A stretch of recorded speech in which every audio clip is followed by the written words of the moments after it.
Sa isang malayong lupain, mayroong isang dalaga na nagngangalang Cinderella. Noong araw na iyon sa kagubatan, papunta si Cinderella sa party na inorganisa para sa kanyang kaarawan. Pero pagdating niya doon, hindi siya makapaniwala dahil makalat at walang laman ang hapagkainan. Naku! Anong nangyari dito? Isang daga ang nagkwento. Kinuha ng leon ang lahat ng pagkain at umalis. Nanggulo siya at sinira ang kaarawan mo.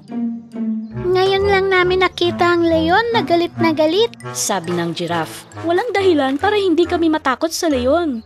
Ang naiisip naman ni Cinderella ay, ngunit malamang may dahilan ng leon para gawin ito.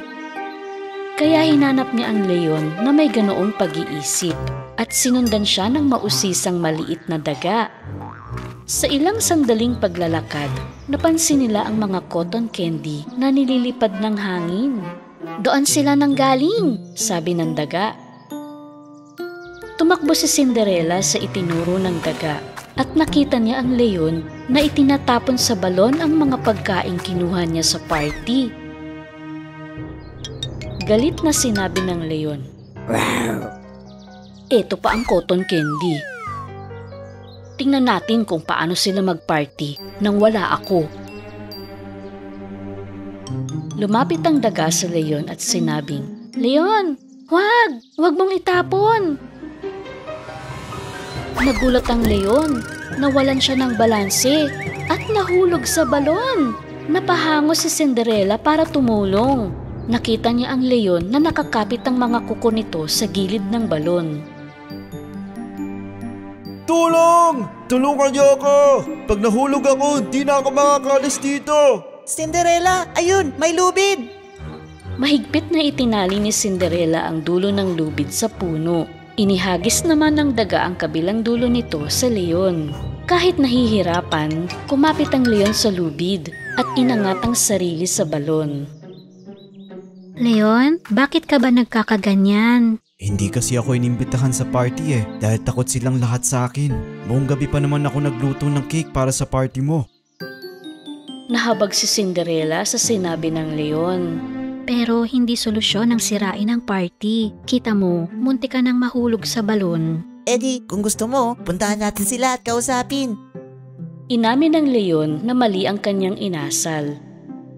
Nang magkakasama silang bumalik sa lugar ng party, lahat ng nakakita sa leon ay nagtakbuhang palayo. Takbo! Naku po! Takbo! Andito na ang leon! Teka lang, kalma lang. Hindi nyo kailangang matakot sa leon. Mabait talaga siya. Huminto ang mga hayop. Tumingin sila sa leon at nakita nila ang malaking cake sa kamay nito. Nagulat sila at sabay-sabay na sinabing, "Wow! Ginawa ba niya ito para sa party? Mukhang napakasarap!" Kaya pinayuhan sila ni Cinderella. Napakahalagang malaman at maunawaan ng iba bago magkaroon ng maling akala sa kanila. Tandaan niyo yan, mga kaibigan ko. Isa-isa silang humingi ng tawad sa leon. Humingi rin ng paumanhin sa kanila ang leon dahil tinapon niya ang pagkain. Mula noon ay wala nang sino man ang naging mapanghusga at namuhay silang masaya sa kagubatan magpakailanman.